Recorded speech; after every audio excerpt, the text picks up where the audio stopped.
Masagi Mayummaktada Pikliba Masa Nupiga Loinana Mama-Macha ani Siraga Leiramle Pau asi Paunil Khon Pau Siadagi Lokhatsavane Tabada Yamna Nungaitaba Angakpa Thogdok Amagi Manungsanna Masagi Mayummaktada Mama-Macha ani Punna Siduna Leiramle Haire Thogdok asi ngasi ayuk pung taruklom taba duaida Wangoi Police Station gi manungsanba Hauraibi Mayai Lekaida Thokivane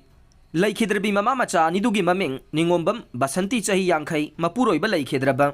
Adhikari Mayum Thauba Kauwe Aduga Laikhidrabi Masanupi Adugi Mamingna Lansenbi Kauwe Angang Nupi Macha Adu Subnatagi Sahi Taret Khaktamangaire Haujik Paubagi Waina Mama-Macha Matau Karamna Siramli Bano Haiba Chapsana Khangba Ngamdre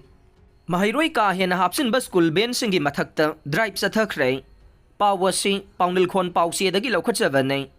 School Vansingda Maheiroi ka Henna Hapchinduna Service Tauribasingi Mathakta Ngasi Bisnupur District Police amasung CRPF personnel singna Akhanaba drive ama chathaba hokre Bisnupur District ta chathakiba akhanaba drive adubu thagatpa phongdokladuna Manipur gi Chief Minister N Biren na social media da thadorokba warol amada hai asigumba makhalgi drive asi Manipur gi mafam pumnamakta chathaba horaga nei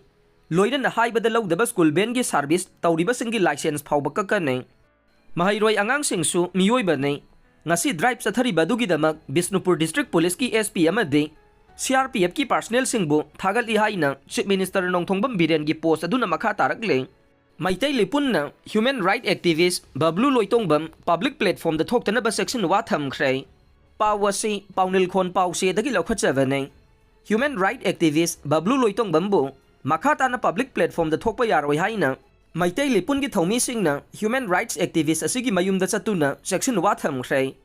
ngasi ayok Meitei लिपुन की थौमी सिंगना Imphal West के Kwa Kaithel Thiam Laikai Delaiba, Bablugi Mayum the Satuna, Mapu public platform the Togan Danaba, Imung Manungi Mioising the section wasi, Hiram Kivane, Panbayabade, human right activist, Bablu Loitong Bamna, Evocate Amaga Pullaga, Bangalore the Mita Yamadi Kukigi, Mipam Pangtong Bohona Haina, Maite Lipuna Maral, Sirakibaga Loinana, Mipam Pangtok Bayaro Hainasu, Manipur Press Club the Pangtok Paugi Mipamada, section Watam Lakibasu Lake Cravane.